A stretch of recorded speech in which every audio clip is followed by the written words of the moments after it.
Welcome to XtraOrdinary, the most extraordinary podcast in the world.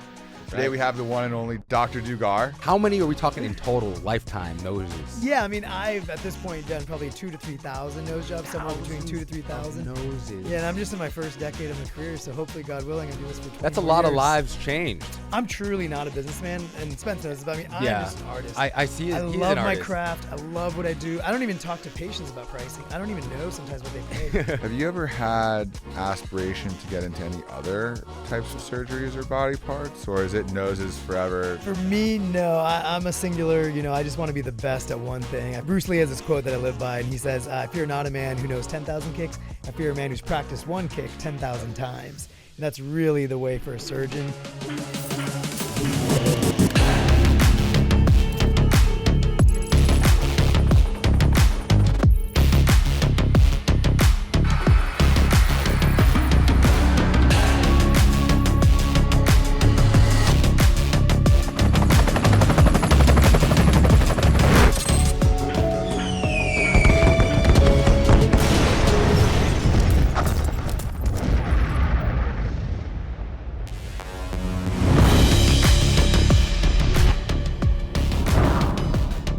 Tell us about the fitness transformation. Yeah, I mean, for me, it was a very emotional journey of being 40, almost having a kid. But you're almost 40? Yeah, I turned 40 Just this turned year. 40, yeah. Yeah, I'm turning 40 in a few months. Looking yeah. good, brother. You just turned 40? Oh, no, you did. You Oh, did. yeah. I was like, dude, you look like you're 24. I'm here. I'm 36, still. Like grays are coming in. Yeah, exactly. Because don't That's it. age me.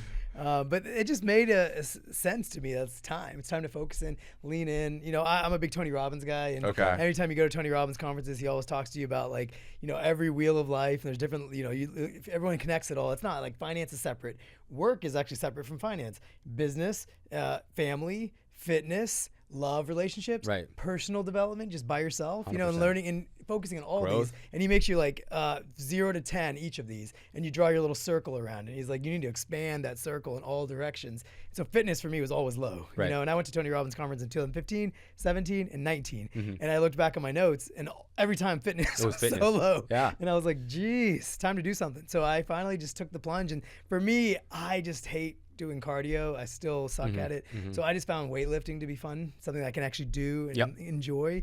And it's amazing. People don't realize how much fat you burn. Most people don't know this, but you're going to get a lot more benefit from weightlifting in regards to losing fat than just doing cardio. Yes, no one talks about that. Everyone they talks don't about know. the treadmill. The more muscle you have on your body, the easier it is to live in a caloric deficit, which is at the end of the day all that matters when it comes to losing weight. Correct. Well, you're obviously an expert in Yes. working out. I mean, Well, I'm you looking know. at the tricep angle right here. I tell you what, on your what you arm. want is some more muscle on your body. And you have kind of cracked this code in the speed of the reps. Right. So that's what I've been building out with Sweatsonic. A lot of people, they don't know it, but your rep speed really matters. And what I wanted to come up with is something that allows people to be as consistent as possible and for it to be as easy as possible for people to stay consistent and motivated on their fitness journey. And with that, it's like, I don't believe people want to be in the gym for 2 hours at a time. Yeah. So how do you make it really efficient? Well, you got to focus on your rep speed, your eccentric control. You probably learned that of course. in surgery. My brother tells me he's an orthopedic surgeon. Yeah. He said they specifically tell you it's about that eccentric control. Studies have repeatedly proven that your rep speed matters, right? And the right tempo that you're lifting can just drive efficiency through the roof. So instead of, using a clock to kind of have to time yourself, with Sweatsonic, we've used music as your clock. So you just follow along to all your workouts, and it's right on tempo according to, the most efficient ways to work out. I think that's a good cue. Welcome to XtraOrdinary, the most extraordinary podcast in the world. Today we have the one and only Dr. Dugan. Dr. Dugar. Dugar, Yeah. my bad. Yeah. The one and only. The one and only Dr. Dugar. And we just hopped a little bit into your fitness journey. Yes. But I'm super interested in your medical journey and how you got to be, one of the best rhinoplasty surgeons in the game. Yeah, thank you. Specifically scarlet rhino. Yeah, Let's go. I mean, that's the only kind of rhino, right? Thank you. Yeah, it's the only kind. I mean, that I think matter. No, Right. they all matter. All No, noses matter. Well, tell us a little bit about the difference. And you're the pioneer of a scarless nose job. Is that how it is? Or I tell me wouldn't say about I'm it. the pioneer, but I'm the flag bearer. Okay. I definitely promote it and push it and realize the respect of it more than anyone. This has been going on for a long time. I carry a legacy on my shoulder, so I'm not some young kid who started doing nose jobs. Right. My mentor has been doing it for 44 years. His mentor did it for 35 years right here in Beverly Hills. Wow. So 80 years my practice has been here technically on the shoulders of giants. And every major celebrity nose job in the past 80 years has been done from either my mentor, his mentor, or me in the past 80 years. And it's awesome to be the best at something. And that was always my thing. You know what that just reminded me of? This is you said that you're the flag bearer of scarless rhinoplasty. Yes. Did you guys see LeBron James as the flag bearer on the front of that boat? Yes. Today, in the Paris Olympics, yes. Unbelievable. Yeah. If you're anything close to that, He's the in LeBron terms of James the of flag scarless bearer. rhinoplasty. Yeah, that's right. that is incredible. How do you become the flag bearer of any, how'd you get to where you are? Well, I think it's absolute conviction and dedication that you want to be the best at something, and then putting all the energy into it. Because I have so many friends who will call me even today, surgeons who are trying to figure out how to get their practices better, things like that. And they're so unfocused in what their mindset is. They post random things. I try to tell everyone, whatever you put out there is what you get. Yeah. And if you put content out there, you put things out there that are absorbing towards what you're looking for, you'll get it. If you put stuff that's taking you laterals in life, you're going to get that too. Your energy gets drawn. So I put every single ounce of my energy. You've been following me for years, right? We've been following each other. You know more about nose jobs than you should. Yeah, true. Right? True. It's because that's all I post about. True. Well, I was also like the guy that was watching Beverly Hills 90210 surgery Dr. 90210, the legend, my plastic mentor. surgery before and after. Yes. When I was growing up, I was like a fascinating thing for me. Yeah. So it's interesting, but for the people that don't know about scarless rhinoplasties, what's the difference? The main difference between a traditional nose job and a scarless rhinoplasty? Yeah, so the reason I do what I do is because scarless rhinoplasty, all the cuts are made inside the nose. There's no external cuts. So you can actually manipulate tissues in really cool ways without doing traditional movements. So you don't have to cut the nose and lift it up with open rhinoplasty to do the maneuvers we do today. So we can make all the cuts inside the nose and then change all the same movements inside the nose without any external cuts. And so you can do this in ways where you can do really subtle versions of nose jobs, or you can do really aggressive ones, all closed, all scarless. And so it just depends on what the patient's needs are, but there's no cut. Like if you think of the face like a painting, like let's say you're restoring a beautiful painting at the Louvre, at the 16th century painting. You're not going to make a cut in the center of the painting to start your restoration. You're going to do all these little subtle brush strokes from behind and front, put a little bit of yellow on the sun, put a little splash of brown on the mountains, and you're going to do these little subtle things to enhance the painting, not alter it so drastically that it looks like a different person or has a telltale sign of a cut in the middle of the painting. Can you see my cut? You look amazing, man. You look perfect. Oh, yeah. I see a slight Did you have cut. an open rhinoplasty? So I didn't have elective surgery. I got my nose broken playing basketball twice. Reconstructive, yes. Yeah. It was reconstructive. The first one, it was 2 breaks. It looked like a Z. Yes. And they had to go in there, and I had deviated septum, so they had to fix those. And then I broke it again playing basketball. That's rough. So I don't know if I have a little scar right underneath. I do see it now that you mention it, but I didn't notice it before you said that. Yeah, it's not noticeable. Definitely I thought you were joking just now. And now, yeah. And then I actually saw it. So yeah. So I think my nose is probably bigger than it was before. Nose never stops growing. Yeah, but as long as you're breathing good, that's all that matters. As long as you breathe good. Yeah. We can talk about that more. Breathing of the nose and looking of the nose. Only 2 things the nose does. Are you a fan of nose strips? I see these popping off lately. I love nose strips. Are amazing. Breathe right strips that open up the valves in the nose. Fantastic. And I How think do it's those the easiest work? thing. They open up the nasal valve. You have little cartilage valves inside your nose, the external and internal nasal valves. Internal nasal valve, if you just pull your cheeks, anyone listening right now, you just grab the sides of your nose and pull your cheeks out and then take a breath. Definitely. You can feel how much you get more airflow. That's opening up your nasal valves. Yeah, so that's what the Breathe Right strip is doing. 100% of viewers just tried this as well. Yes, They're at home doing this by themselves. Just pull your cheeks apart. It's amazing. It's incredible. We're all doing it. We're all doing it. Okay, How much does give me the menu of nose jobs? Yeah, so I mean, you can get a nose job in today's world for like $1,000 to $5,000, depending on the country you're in. That's so decent Mexico, range, though. in Turkey. A lot of places you can go from 1 to 5,000. But these guys are doing open. No, a lot of them are doing closed in Europe. Actually, a lot of them are doing closed. And then in America, I would say the average nose job is between 5 to 10,000. Wow. And then in LA and New York and Miami and Chicago, like bigger markets where like the height of it, plastic surgery is, the average is probably 10 to 20,000. And then some of the best and top surgeons between 20 to 40,000. So it all depends on what skill set you're in, right? It's like, why does LeBron get paid what he gets paid, and why does a rookie get paid? Why is Bronny getting paid? How much do you charge per nose job? You can email our office and find out. But I don't talk about money. Honestly, I'm not a money guy. Like you're a business. You obviously a brilliant businessman.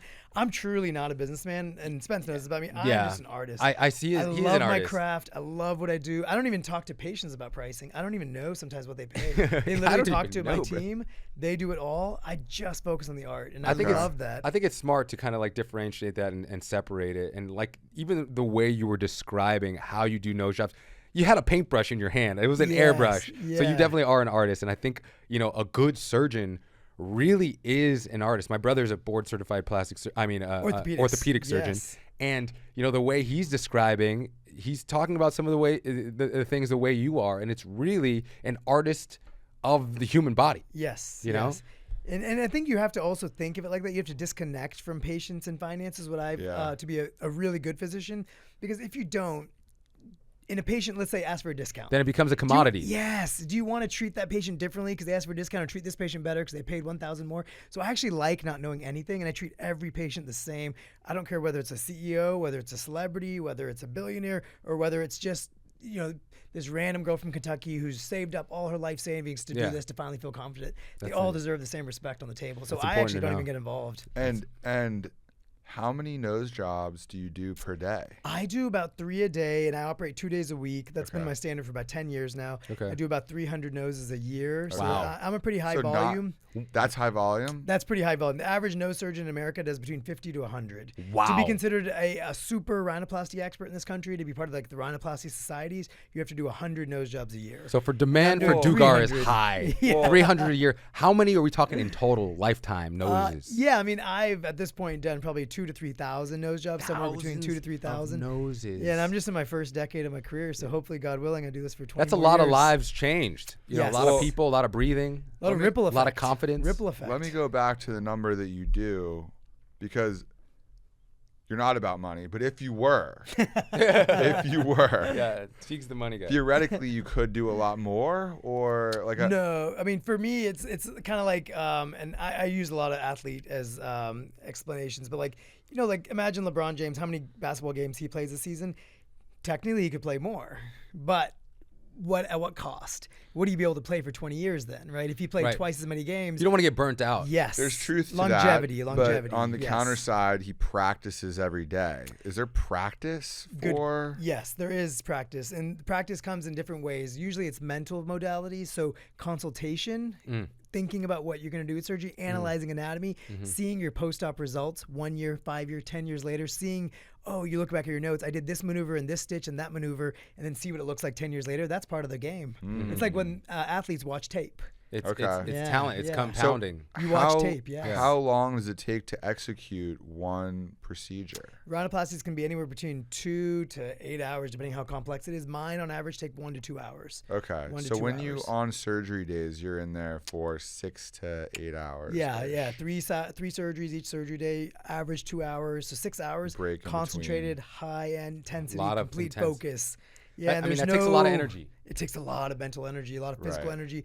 I have a lot of PT. I do a lot of physical therapy for my neck and back, just to maintain the body too. A lot of people don't know this as well, but your brain is burning up to 30% of your daily calories. Wow. That just shows you how energy intensive that is. And you focusing on something as important as that, I'm sure you're burning a lot and, certainly using a lot of energy just by thinking extra hard. Absolutely. And one thing on the fitness journey, to circle back to the very beginning, at the end of my surgery days, 5 to 10 years ago, I used to go home tired and exhausted. And I'd be one of those guys who sits on the couch and eats something unnecessarily heavy and just watches TV for an hour.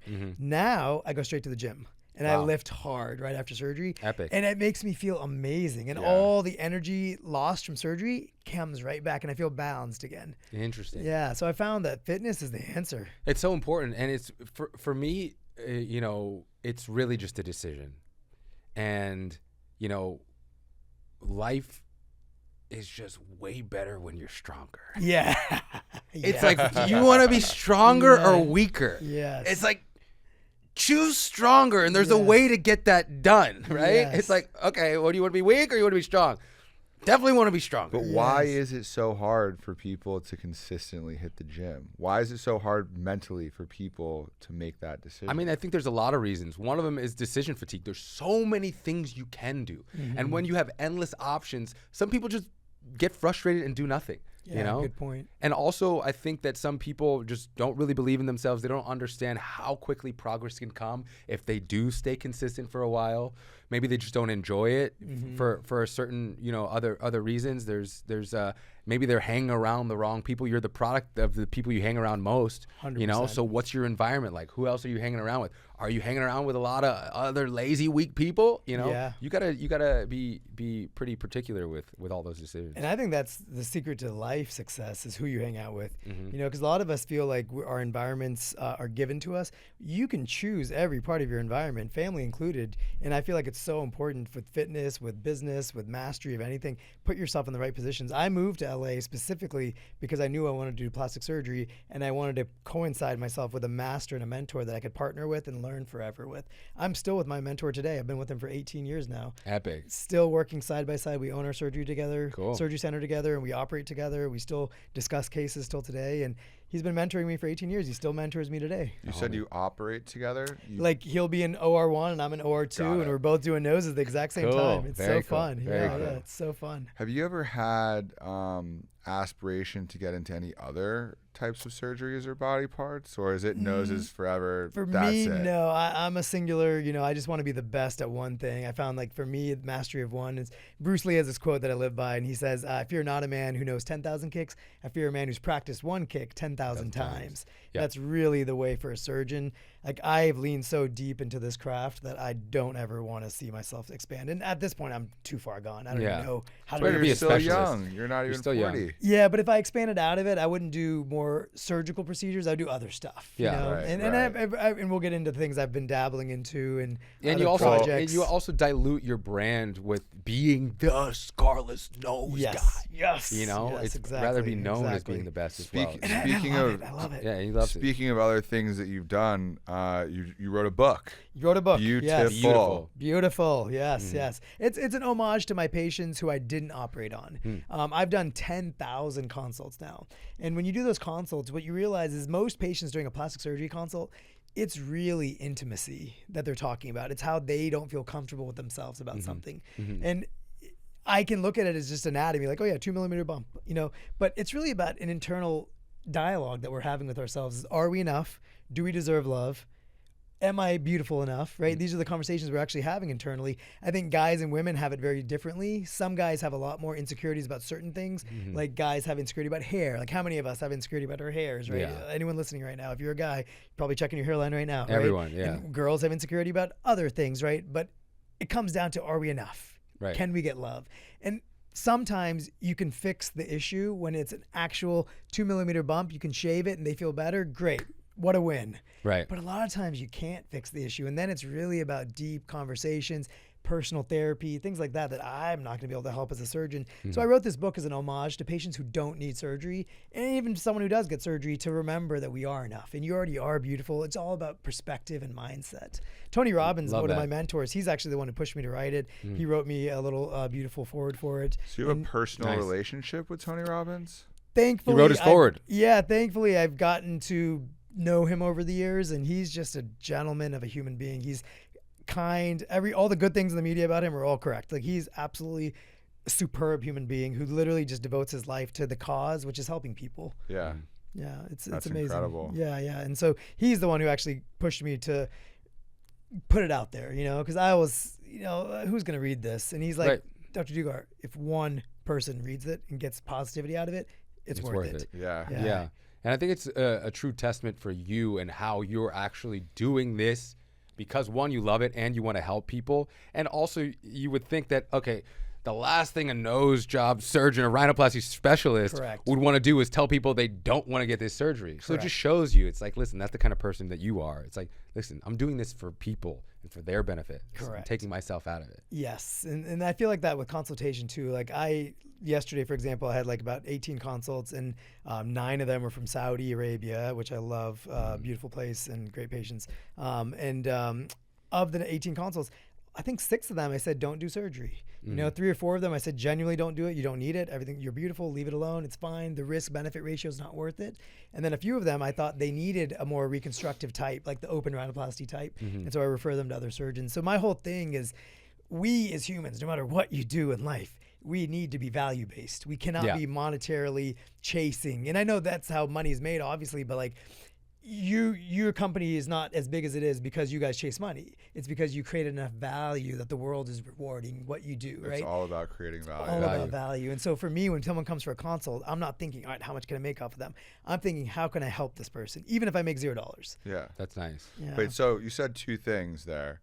One was that people that you advised a few people to not get surgery at all. And do those people typically listen to you, or do they say, I want it anyway, and you say, okay, like I'll still do it? Or good question. I would say most of them listen because it's a very intimate conversation. And so right now I'm just giving a 5-second spiel of it, but the moment is like a 30-minute conversation. You get to know each other, you get deep, you understand the core, you listen to all their concerns. I break down all the anatomy issues that, so you really get to the depth of it. So it's not me just dismissing them. Right. We talk about it very holistically. It's like when your wife or girlfriend comes to you with an issue. If you're just like, no, babe, that's not the right thing. Don't do it like that.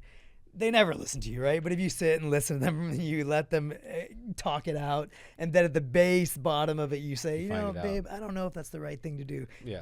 So it's all about how you listen to them is what I learned. Okay. So that was number 1. Well, if they still want it, do you do it? Ethically, I'll do it if I think the risk-benefit ratio is in their favor. If it's not, I don't do it. Right. No.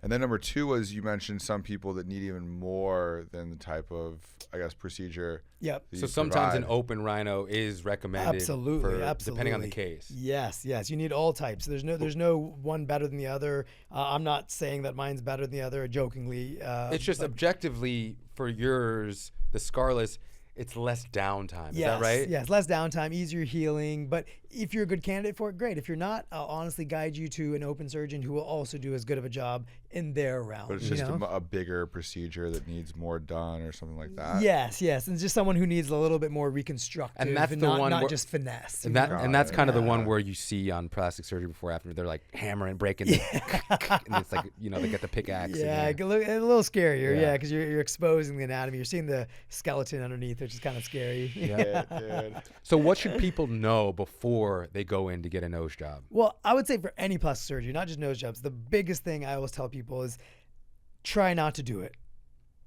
Just try to get over it. Just live your life. Try to improve other things. Go to the gym. Do 10 push-ups real quick. You might get over it, Yeah. Try not to do it. I don't think plastic surgery is something you jump to. I think it's something that if after years or months of deliberation, you just really can't get over it, something you can't get over, then go do consults. Talk to somebody professionally about it, hopefully an honest consultation where they can guide you honestly about what you should or should not do.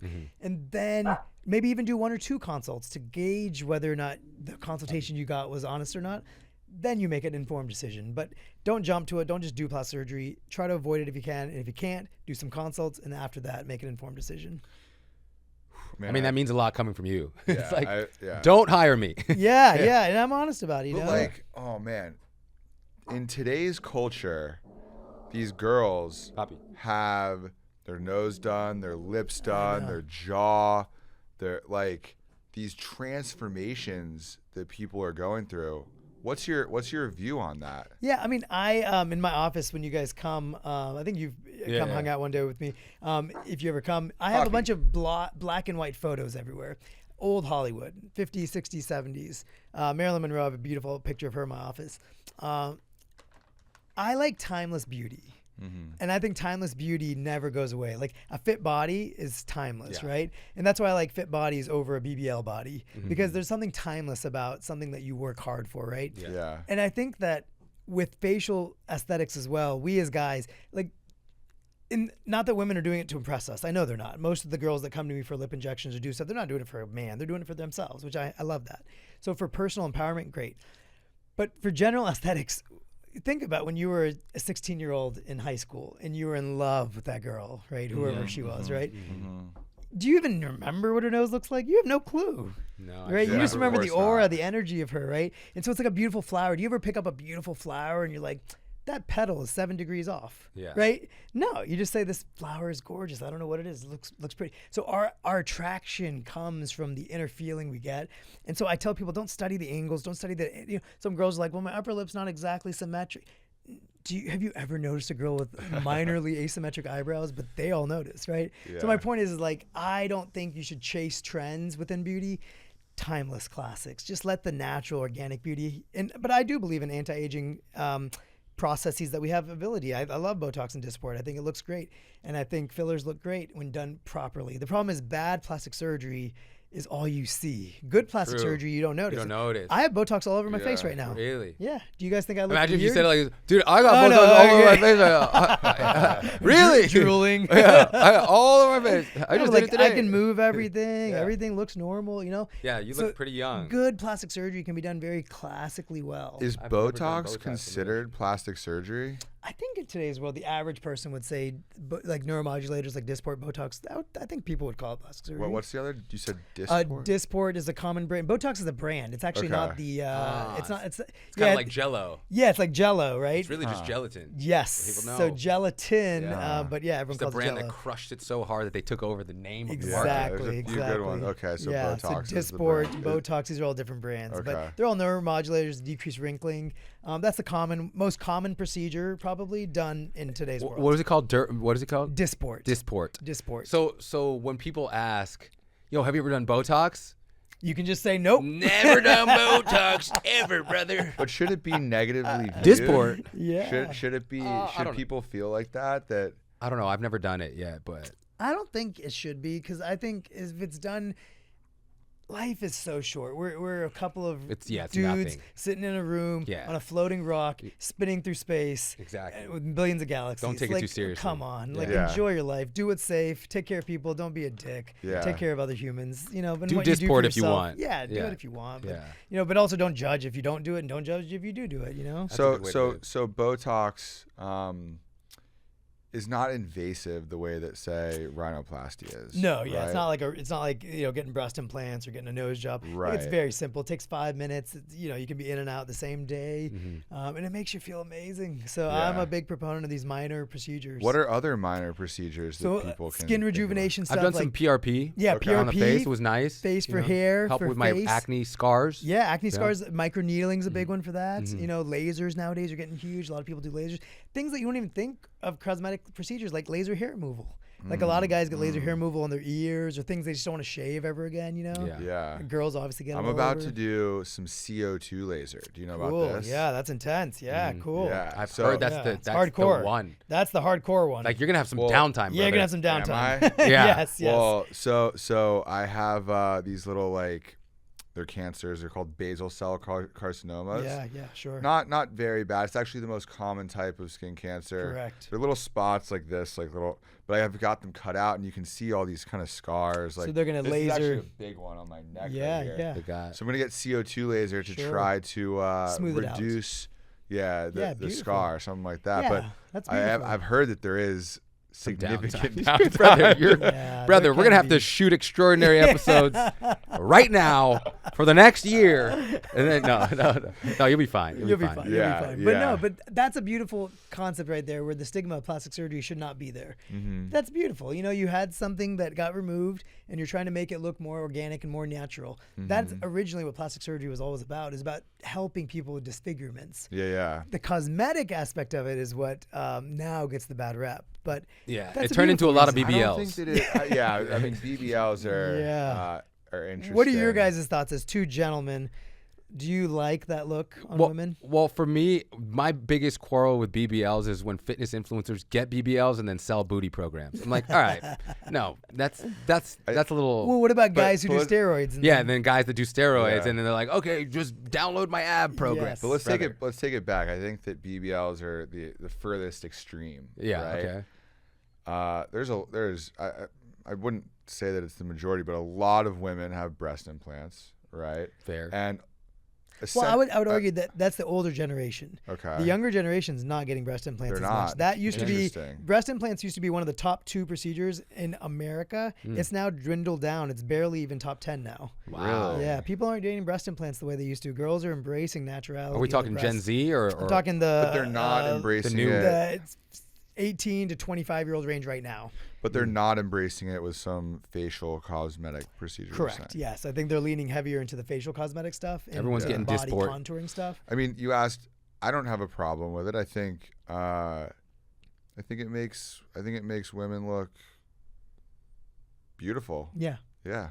Yeah. It's appreciative of the art, and that's the beauty of like a good-looking human, boy, girl, anything. It's the beauty, like even a small, like you see an old person who, like a sophisticated old man who's wearing a beautiful suit, reading a newspaper in London, smoking a cigar. It's like it's all about vibe and energy, and you 100%. absorb the coolness of it. You know what I mean? Yeah, That's I what agree. I find about beauty. I think that no matter how beautiful someone looks, if the energy's off, it's just not of course, into it, of right? 100%. But there's an everybody has an energy for someone else, right? Like Right. you That's might why. not have the energy with a girl that she has an energy with somebody else. Yep. Completely Energy right as is in well. the eye of the beholder. Yes. For sure. And one thing I found about beauty too is beauty's in the eye of the beholder. Yeah. You'll find something that's extraordinarily beautiful you're so attracted to, and someone else has no interest in it. And so the key is not trying to find something in life that other people are attracted to so you make them feel jealous. The key is finding what you're actually attracted to make yourself happy. Yeah. I think most of us model our lives in order to impress people instead of just really focusing on what we What you like in like, our what you day-to-day want. life. 100%. I've been doing this Jawzercise. Jawzercise. Oh, yeah, you got talk that- about this. Yeah, exactly. Yeah. Make the muscles here muscle- bigger. yeah. I can get into what guys are actually doing. Does it work? Does it work? Well, tell us. I mean, I think that my jaw is a lot more defined after I've done it than before. It's still not as defined. Also, as you're growing the somebody beard now. The beard I helps. need to shave it. But it's not as defined as, say, people that are getting some sort of procedure. So I did a funny a TV show called TAF in Germany. They came and filmed me, and we had 3 patients. One did the Jawzercise, one did jawline fillers with me, obviously, and then one did this dental procedure. Okay, and then we compared their before and afters. Obviously, I won because you can't beat plastic surgery for these certain things. Right. You did the. I did fillers on someone. They did the Jawzercise, and someone did some dental stuff. And interesting about Jawzercise, the good and bad about it, it does increase the size of your masseter muscle, which is the muscle that creates the angle of your jaw, right? Right. The problem is you're also putting a lot of strain on your TMJ, your temporomandibular joint, which is causing ankylosis of it, arthritis of it, and strain on the joint itself when you're doing unnecessary exercises towards it. So just keep that in mind. So you're getting a duality. migraines as well, So, probably. You're telling me that it's not necessarily strengthening, it's kind of creating some problems, and B, that I need to get the procedure. Do you have headaches from it? No. No. I've All been right. doing it for a few years. Your endurance is probably going up too. Jazzercise is just like doing bicep curls. You get your biceps bigger by exercise. You're just exercising your masseter. Yeah. to How many get reps bigger. are we talking about? Yeah, I do yeah. 100 a day. No, Jeez. 200 a day. Jeez. I do them. I actually don't recommend that. Yeah, Don't I actually recommend definitely don't recommend.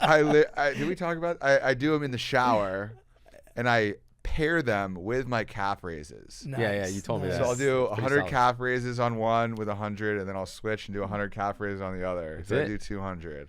Yeah, highly don't Yeah, recommend it. definitely don't do that. Definitely don't do that. It's not good for Okay. your joint. I think that Okay. ask your dentist. Don't even trust me. Ask your dentist. I think I they'll will. tell you don't do that. I will. Yeah. Another thing that I just thought about, braces. Is that plastic? Obviously not plastic. I mean, that's surgery, definitely same aesthetic realm. alterations, Yeah. right? Aesthetic Yeah, unless you're alteration. doing it for your bite is off or your joint is off, right? Otherwise, if you're just doing it for your teeth to look pretty, same I thing had as veneers braces. now, right? Yeah. Veneers, braces. That world also is insane. How It's- big is that world? Oh my, massive and so expensive. So People think super nose jobs expensive. are expensive. Veneers are off the charts. A buddy now. told me he said he spent like $9,000 on one tooth the other Single day. tooth. Yeah. $9K on a tooth. Yeah, I'm one like, of my brother, buddies How many here- diamonds does that come with? I Did know. You have like a dead tooth? Or Yeah, you you just had did, to, like, just got to one get tooth? like an extraction and then replace it. Dude, one of my close buddies, Tom Connolly, here in Beverly Hills, one of my buddies. He does a lot of the megastars. He did a $1 million grill for Kanye. You Yeah, know?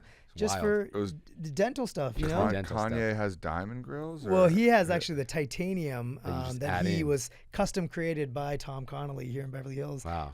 And so, point is that it's a massive insane market. what's happening in that market. Kanye had a very unique jaw story, right? Yeah, so I maybe mean- that's different than most. Yeah, I mean, yeah, through the wire. Yeah, through the wire. Yeah, I mean, of course. But the cosmetic appeal. Sorry, Yeah. I don't want to. That was beautiful. All right, so just jumping back into you for a little bit. Yeah. You know, you've been able to dive into the market and make a name for yourself, which is, I don't know if it's super rare for other plastic surgeons, but I think it is, right? Yeah. Board certified plastic surgeon in a specialty and making a name for yourself and have an incredible network and have huge demand continuously. What sort of advice would you give to an up and coming aspiring plastic surgeon, you know, that wants to maybe do something similar for themselves other than just call you? Yeah, totally. I would say, you know, everyone wants a connection, right? Like, how many people call you guys like, oh, can we have lunch someday, right?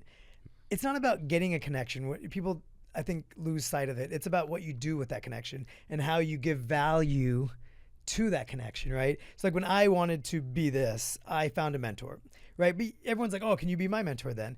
The key is, what are you going to do with that mentorship? So I, for my mentor for years, would come out to LA, shadow him, spend time with him, do work for him, try to write research paper, whatever he wanted me to do, try to take on some projects and just help him in any way I can, make it valuable for me to be around him. So number one was find a mentor and try to learn and provide value to them so they allow you to be in their presence. Number two, understand being in their presence is the value. They don't need to do anything else for you. Everyone thinks that you're like, if someone wants to hang out with you, a young businessman wants to hang out with you just to absorb from you, or, you know, a young musician or fitness influencer wants to spend time with you, they think you're supposed to do something for them. No, brother, just being around me is the gift. You get to observe how I spend my day, what I do with my time. So observe really well. There's people who watch tennis matches and they go left and right and left and right. And there's people who watch tennis matches and they just stare at Federer's left foot, right foot. Where is he putting the racket? How is he preparing for the next shot, right? And they just stare at the player and they're studying. So study really well. Observe your mentor really well after you've provided enough value to be around him.